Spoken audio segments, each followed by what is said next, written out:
নমস্কার বন্ধুরা, আমার চ্যানেলের আরও একটি নতুন পর্বে সবাইকে স্বাগত।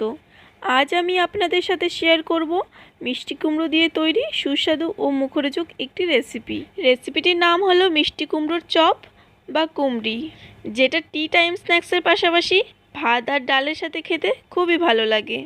আর রেসিপিটি শুরু করার আগে আমার এই চ্যানেলটি যদি সাবস্ক্রাইব করা না থাকে, সাবস্ক্রাইব করে দেওয়ার অনুরোধ রইল। আর পাশে থাকা বেল আইকনটিও ক্লিক করে দেবেন, যাতে আমার চ্যানেলে আসা প্রত্যেকটি ভিডিওর নোটিফিকেশন সবার আগে আপনাদের কাছে পৌঁছে যায়। মিষ্টি কুমড়োর চপ বা কুমড়ি বানানোর জন্য আমি আগে থেকে মিষ্টি কুমড়োগুলোকে ঠিক এভাবে পাতলা পাতলা করে কেটে নিয়েছি। এটা কিন্তু খুব বেশি পাতলাও না, আবার খুব বেশি মোটাও না।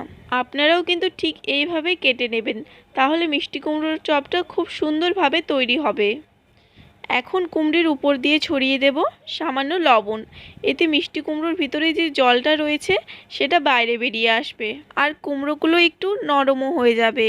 এতে মিষ্টি কুমড়োর চপগুলো ভাজার সময় খুব বেশি টাইমেরও প্রয়োজন হবে না। সমস্ত কুমড়োর মধ্যে লবণ মেশানো হয়ে গেছে। এখন এটা 5 মিনিটের জন্য রেস্টে রেখে দেব। ততক্ষণে একটা বেসনের ব্যাটার তৈরি করে নেব। একটা পাত্রে নিয়ে নিচ্ছি পরিমাণ মতো বেসন। এবার যতটা পরিমাণ বেসন নিয়েছি তার অর্ধেক দিয়ে দেব চালের গুঁড়ো, দিয়ে দেব স্বাদ মতো লবণ, দিয়ে দেব হলুদ গুঁড়ো, দিয়ে দেব পরিমাণ মতো লঙ্কা গুঁড়ো, খুব সামান্য একটু কালো জিরে। সমস্ত উপকরণ দিয়ে দেওয়ার পর এবার শুকনো উপকরণগুলো প্রথমে ভালোভাবে মিশিয়ে নিতে হবে। সমস্ত শুকনো উপকরণ মেশানো হয়ে গেছে। এবার অল্প অল্প জল দিয়ে ব্যাটারটা তৈরি করে নিতে হবে। আর এখানে কিন্তু একেবারে বেশি জল দেওয়া যাবে না, অল্প অল্প জল দিয়ে ব্যাটারটা তৈরি করে নিতে হবে, তাহলে খুব সুন্দরভাবে ব্যাটারটা তৈরি হবে। আর খেয়াল রাখতে হবে ব্যাটারের মধ্যে যাতে কোনো দানা দানা অংশ না থাকে। এখন 4 থেকে 5 মিনিটের মতো সময় নিয়ে বেসনের মিশ্রণটাকে ভালোভাবে ফেটিয়ে নেব।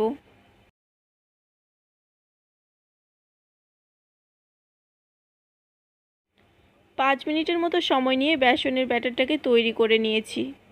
এখন এই বেসনের ব্যাটারের মধ্যে দিয়ে দেবো খুব সামান্য একটু বেকিং সোডা। তারপর আরও 2 মিনিটের মতো সময় নিয়ে সোডাটা খুব ভালোভাবে বেসনের সাথে মিশিয়ে নিতে হবে। 2 মিনিট পর বেসনের ব্যাটারটা কিন্তু একদম তৈরি হয়ে গেছে।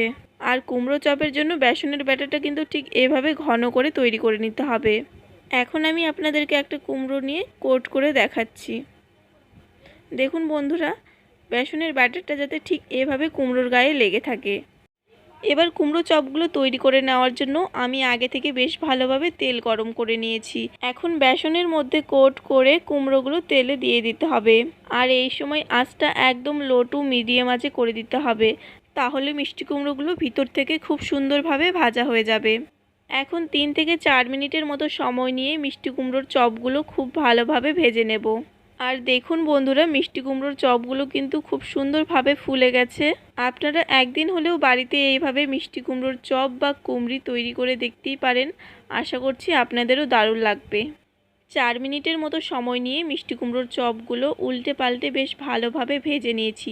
আর খুব সুন্দর একটা কালার চলে এসছে। এখন তেল ঝরিয়ে একটা পাত্রে তুলে নেব।